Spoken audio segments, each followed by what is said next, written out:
This is the Mondo Coaches interview, standing on the field of the UCSB Gauchos with the head coach of the Gauchos, Tim Steeg, in your 11th season here. First, though, we got to talk about the game tonight against Indiana. Great opportunity, expecting a big crowd. No, I think it's a great opportunity for our players to not only play, obviously, in front of a big crowd, but against a very, very good opponent. And so we're looking at this point of the year to still find out more about ourselves. We're still looking for an opportunity to play well on national TV. And, again, hopefully it's an entertaining game in which, obviously looks great on TV, but certainly, for us, gets us a result at the end.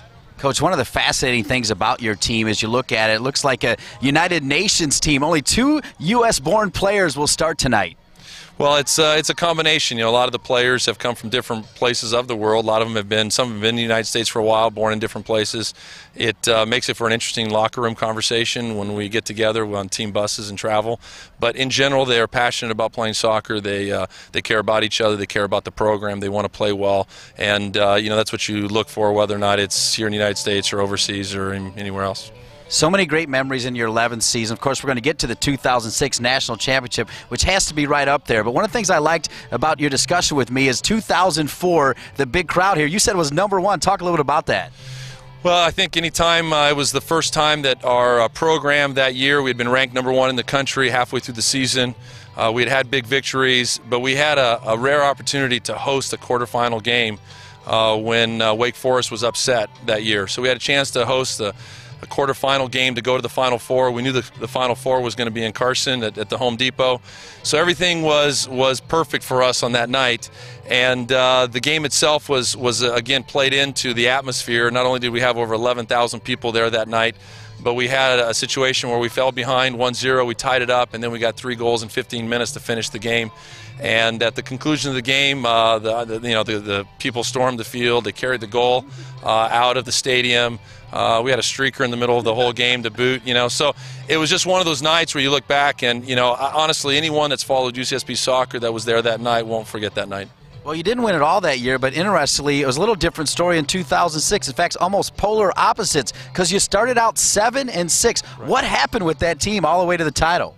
Well, I think what's interesting, and I think I learned a lot that year about coaching, was the fact that I thought we were very talented, but at 7-6, really coming off the 04 team, we had to start all over again because that group in 04 was made up of a bunch of seniors. So in 05 and then 06, we had a group that we thought was talented enough, but we played poorly, we played as individuals, and it got to a point where the big story is we called it senior night because I said this will be the last game for our seniors, and that was 13 games into the season. It was at that point that our seniors and our leadership took over, and I think we won 12 out of 13 games after it was one of those meetings where you go in one direction or the other. But that group, again, is really, I think, I will say this, we would not have won a national championship had we not started the season 7-6. It was what we needed in that Final Four in a very, very difficult environment to win that final game. Well, certainly impressive, and you'll always have that. I mean, we just talked to Mike Freitag, and of course, he played 4 years at Indiana, came back and was the head coach. Did you ever think you'd be the head coach, and is it indeed your dream job? That's interesting. No, I really did not think about coming back and being a head coach. I finished playing here. I had a chance to play a couple years at a professional level and travel around, and so that was exciting. But then I kind of moved on from soccer. I did enjoy coaching. I started coaching locally.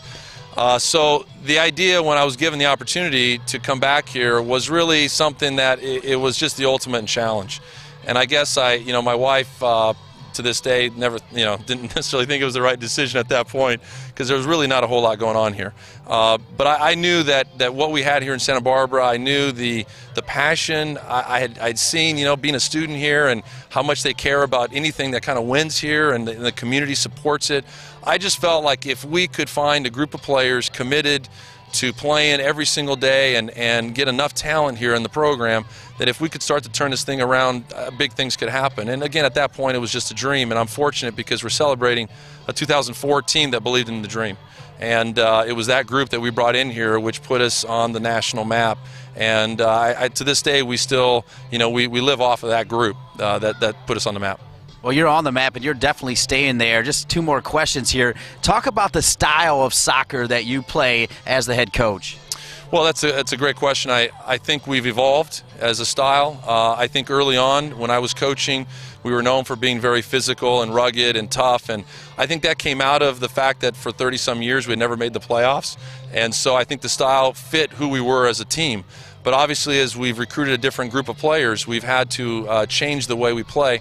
I will say this, our style is based on the fact that our fans are committed to us getting up and down this field. Our fans want us to attack goal and score goals.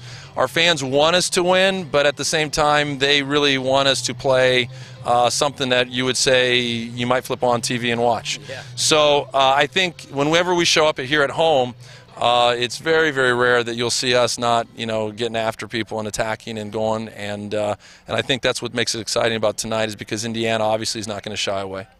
Well, it's going to be fun to watch. Finally, as you know, we're here tonight because of the NSCAA. They do so much for coaching education. Talk a little bit about what the NSCAA has meant to your development.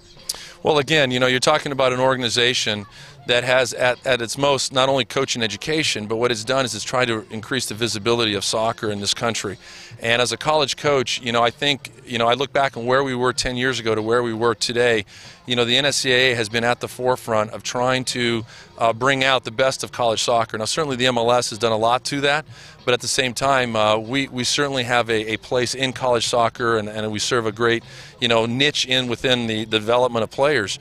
And again, so I think the NSCAA, by recognizing the fact that soccer and college soccer in particular has a great role to play in this country, that I think is what's going to help us moving forward as we continue to grow, our College Cup and grow the sport in this country, and certainly obviously grow the popularity of college soccer.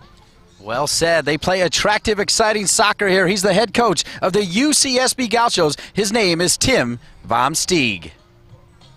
The coaches' interviews are brought to you by Mondo. Mondo, manufacturer of the Mondo Turf artificial turf system and the patented EcoFill Star Infill, is now the official turf company of the NSCAA. The Mondo Turf system features Mondo's newest generation of polyethylene fibers, which look and feel like natural grass and use color pigments that are free of toxins and heavy metals. EcoFill, the company's environmentally friendly infill, is made from a synthetic material and not reground tire pellets. For more information about Mondo, visit mondousa.com.